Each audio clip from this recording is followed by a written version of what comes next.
to our next lesson in the Red Strike train-up sessions. I'm Yves, the designer of Red Strike, and in this video we will be covering ground combat. Ground units versus ground units. Lean back, this is going to be a lengthier video than the others, because ground combat is the heart of the game and I want really to make sure that you understand how ground combat works. Let's have a look at the map as it is presenting itself now.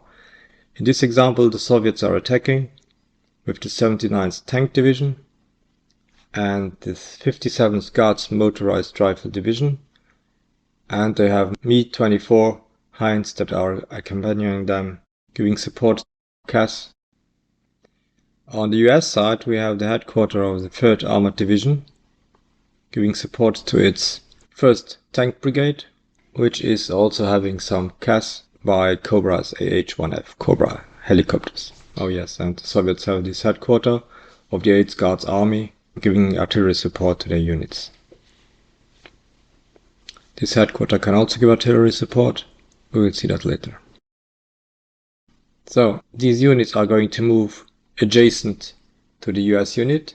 That's the first prerequisite. Units have to be adjacent so they can have ground-ground combat. Both of these stacks and units are moving closing in on the Americans. That is happening in the movement phase. Now we are entering the ground combat phase. And in the ground combat phase, the active player may declare one ground combat by ground combat. So the first one will be resolved before he declares the second one. And the second one will be resolved before he declares the third one. In this case, we have this situation. He declares that both of these units are going to attack this hex. To make it obvious and to not forget about who did what, the declared combat, we will put a marker on the defensive hex and as many markers as you need. Design those units that are attacking. This is optional use. You may arrange otherwise, but you have the counters to do this if you like to do that. Another advantage of doing it with these markers is that you are not going to forget where the units were if you take them off the map to make calculations more easy. What we have here is a standard situation, and we will follow the ground combat resolution step by step.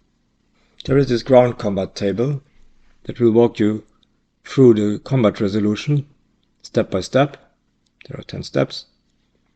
And pay attention, there is one error here, that this has been changed between the printing and the release of the game.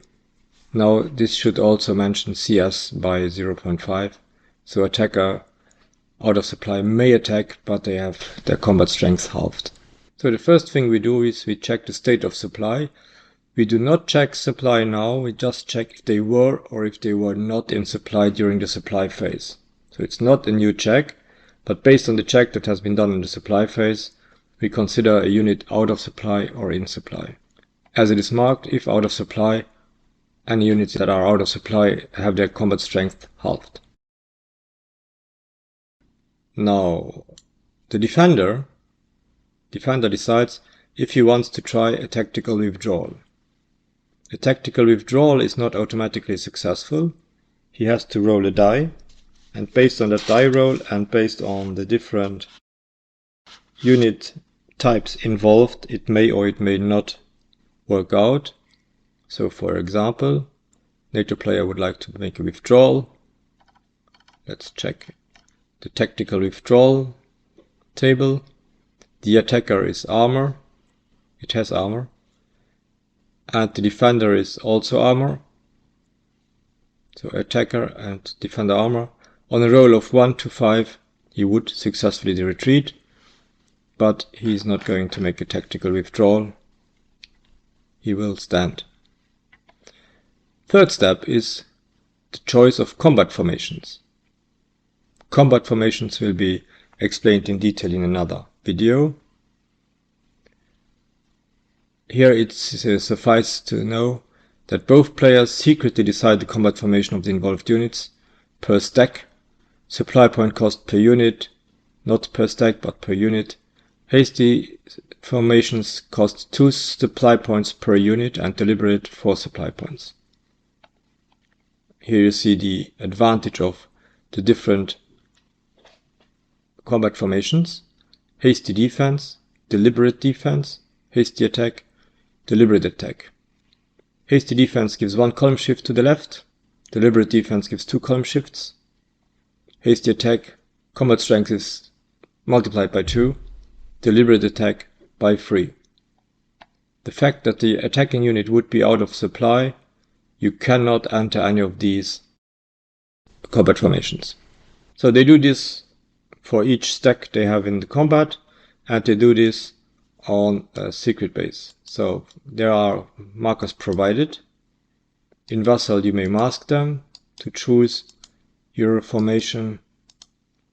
In the physical games you will have markers for all of the different combat formations that are possible, and they will have on the back side a question mark so that you should put the markers on your units.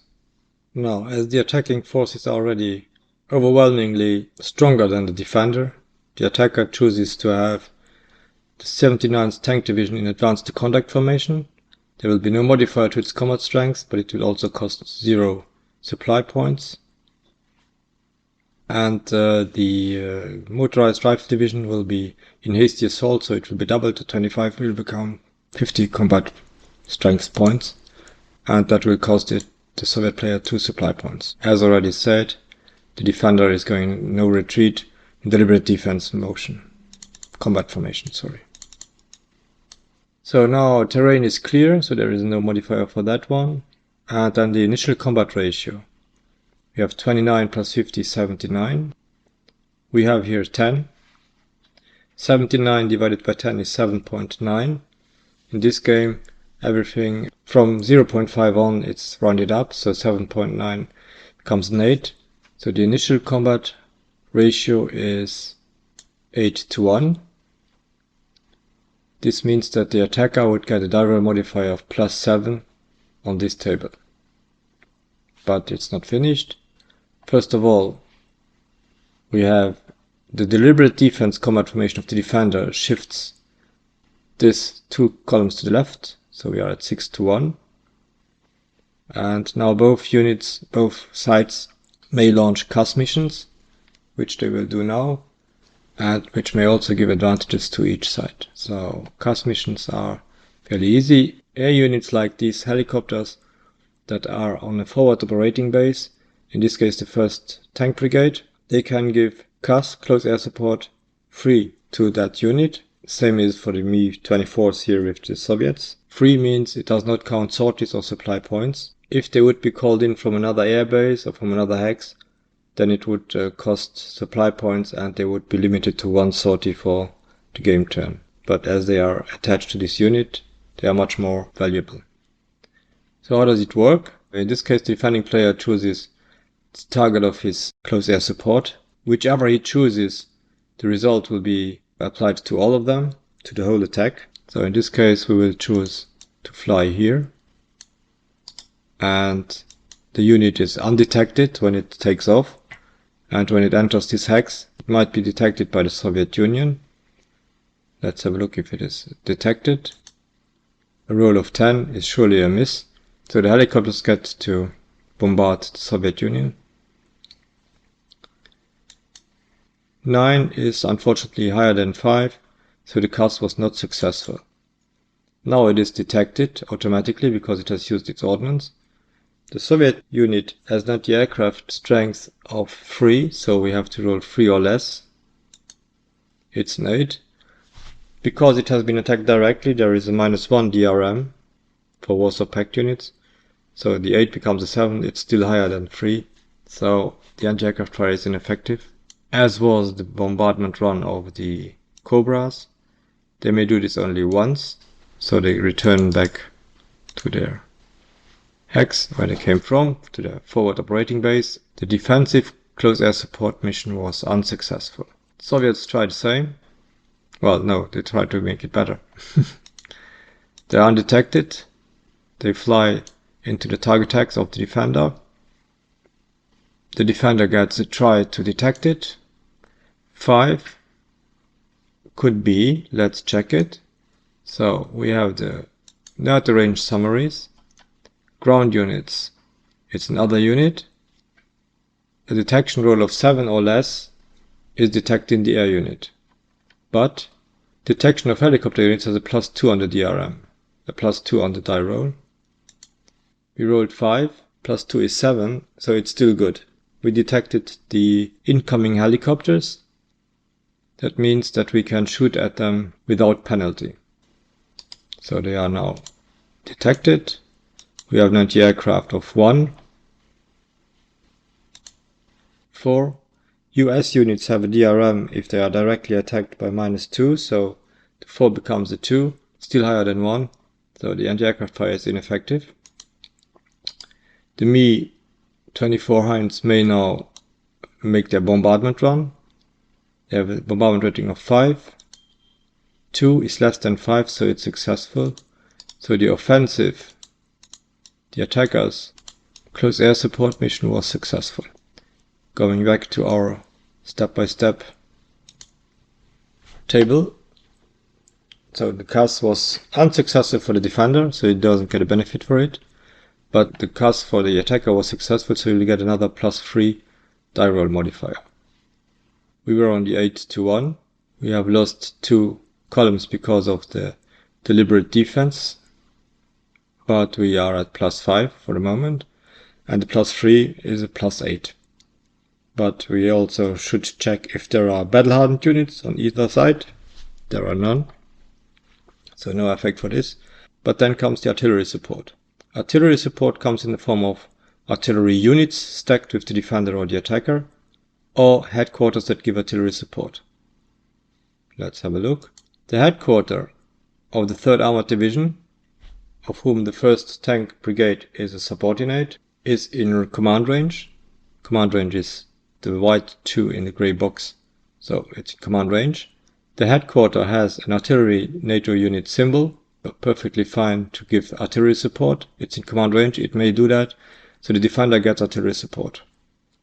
How about the attacker? The attacker is subordinate to this headquarter. The headquarter has a command range of 4, 1, 2, 3, 4. Both units are in range, and the headquarter is able to give the artillery support, so both units, the attacker has artillery support. That means that artillery support for the deliberate defense, we get another shift to the left.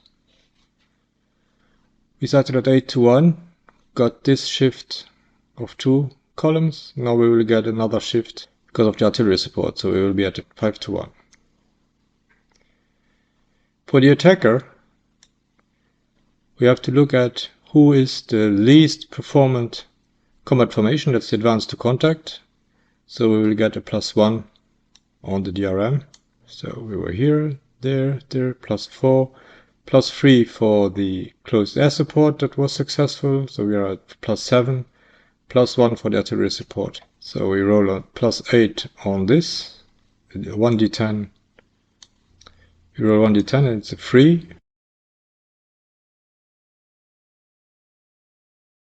We +4, +3, +1 is 11.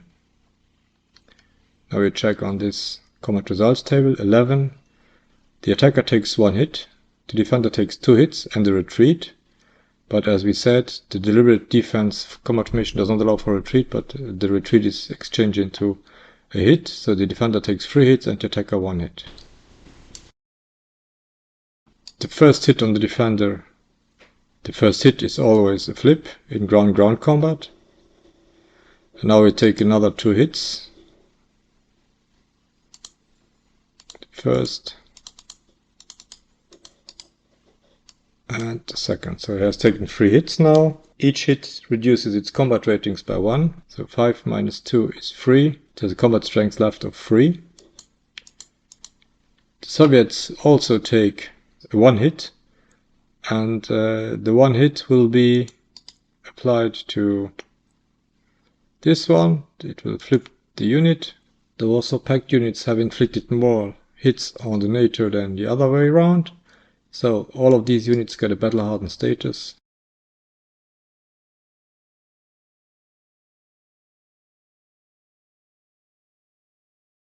Which will make them tougher in the future.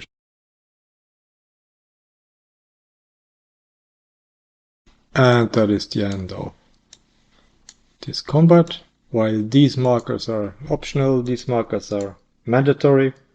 And as explained in the physical game, you will get these markers in sufficient quantities to make even a combat that is surrounding one unit possible to declare each and every hex to a combat formation.